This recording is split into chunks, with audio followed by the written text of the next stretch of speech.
Avec la transition du général Tiani, pourquoi les Nigériens n'auront pas le paradis à eux promis?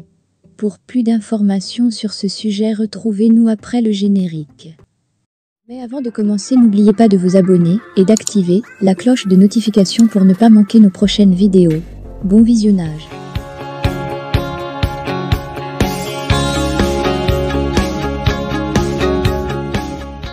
Dans la nuit du 30 au 31 mars 2021, la veille de l'investiture du président Mohamed Bazoum à la tête du Niger, un officier avait tenté de s'emparer du pouvoir. La tentative, croit-on savoir à l'époque, avait échoué grâce à la réaction rapide de la garde présidentielle, dont le patron n'était autre que le général Abdourahmane Tiani. Mais 2 ans plus tard, à l'épreuve des faits, cette version enjolivée, brossant le portrait très flatteur d'un Tiani, présenté à tort, comme le chevalier blanc de la démocratie nigérienne, est battue en brèche. En tout cas, la réalité apparaît beaucoup plus complexe qu'elle n'y paraît. Surtout aujourd'hui où le général putschiste a dévoilé son véritable visage. Le moins qu'on puisse dire, c'est que les langues ont commencé à se délier. Avec force démonstration, plusieurs sources au sein des forces armées nigériennes, FAN, rapportent un tout autre scénario. À les en croire, l'actuel chef de la junte, qui a pris en otage le président Mohamed Bazoum depuis le 26 juillet dernier, avait pris la fâcheuse habitude d'orchestrer de vraies fausses tentatives de coup d'État, qu'il s'empressait de réprimer, afin d'alimenter sa légende, et de donner ainsi des gages de sa loyauté envers le président en place. D'après eux, Abdourahmane Tiani ne manquait pas de monnayer cette pseudo-loyauté au prix d'or.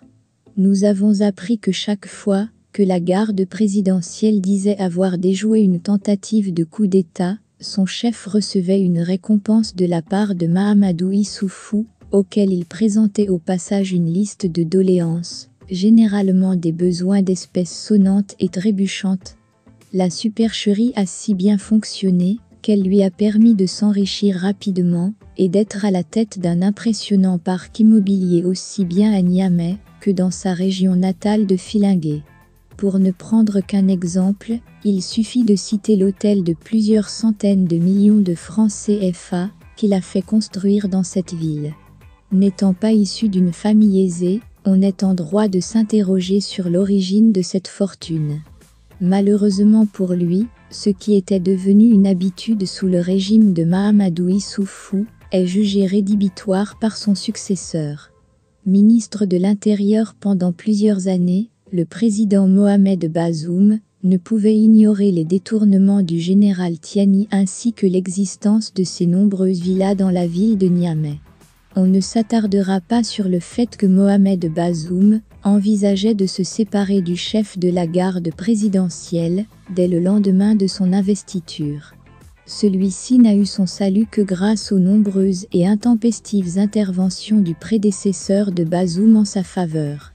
D'autant que ses agissements et sa soif inextinguible de l'argent avaient non seulement le don d'irriter le président nigérien, mais renforçaient ses soupçons à l'endroit de Tiani.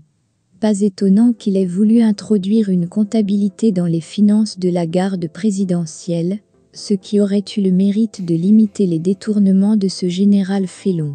Inutile donc de rappeler que c'est pour des raisons purement personnelles que l'ancien chef de la garde présidentielle s'est emparé du pouvoir. Même si, on l'a vu, pour justifier cette forfaiture, il a pointé une supposée dégradation de la situation sécuritaire dans le pays. Pourtant, son putsch a eu lieu après que le premier semestre 2023 a été particulièrement encourageant en matière de lutte contre les djihadistes. En effet, contrairement aux arguties du général putschiste, le président Mohamed Bazoum a fait preuve d'un réel volontarisme dans la lutte contre les groupes armés terroristes, GA, depuis son élection en 2021, engrangeant des résultats positifs. Entre 2021 et 2023, le budget de la défense a doublé pour atteindre quelques 668 millions d'euros, soit 13,5% du budget national, ce qui est considérable au regard du contexte économique marqué par la récession.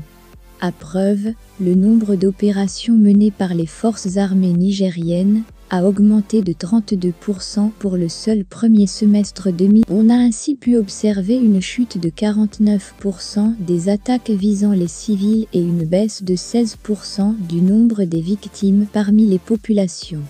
Tout cela a été possible grâce à l'augmentation des effectifs au sein des forces de défense et de sécurité, ainsi qu'à l'amélioration de leurs capacités logistiques. Toute chose qu'Abdourahmane Tiani sera incapable de réaliser, tant il ne dispose d'aucune réelle influence sur l'appareil sécuritaire du pays, et qu'il est peu apprécié des autres putschistes. Autrement dit, le chef de la junte nigérienne est perçu par bon nombre de chefs militaires comme un arriviste, inflexible, incompétent, qui a favorisé le recrutement des membres de son ethnie, les Haoussa, dans la garde présidentielle, au détriment des autres composantes ethniques, constituant ainsi une source de frustration propice aux tensions intercommunautaires. À cela il faut ajouter son mépris et son manque de respect pour les soldats nigériens.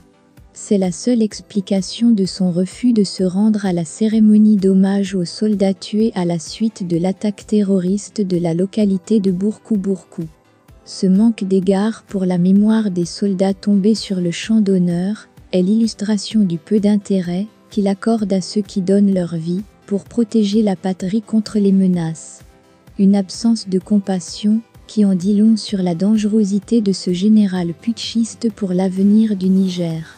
D'ailleurs, ces dernières semaines ont été particulièrement meurtrières aussi bien pour les populations civiles que les forces de défense et de sécurité qui ont subi des revers cuisants à Tombol, Bourkou-Bourkou, Sanam, Koudougou et Dogoussaro.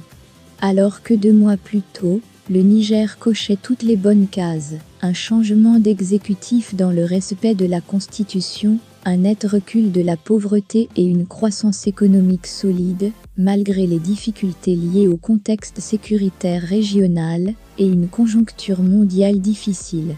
Certes, le général Tiani a promis aux Nigériens un paradis, avec des rivières de lait, de fontaines de miel, mais il y a plus de chances pour eux de se retrouver avec une mer de larmes, tant ils auront à pleurer sur leur sort peu enviable. Déjà qu'à cause de son putsch chimique, la CEDEAO a imposé des sanctions sévères au Niger. Ce qui fait dire aux observateurs sérieux que la fameuse transition de Tiani ne tiendra pas une seule saison, à moins de s'accrocher aux chimères et de s'enfermer dans une fuite en avant permanente. C'est en cela qu'il est dangereux, non parce que c'est un officier félon qui a mis un coup d'arrêt à l'expérience démocratique nigérienne, mais parce qu'il a mis en péril la cohésion nationale, la paix sociale, et qu'il a compromis l'avenir de millions des Nigériens.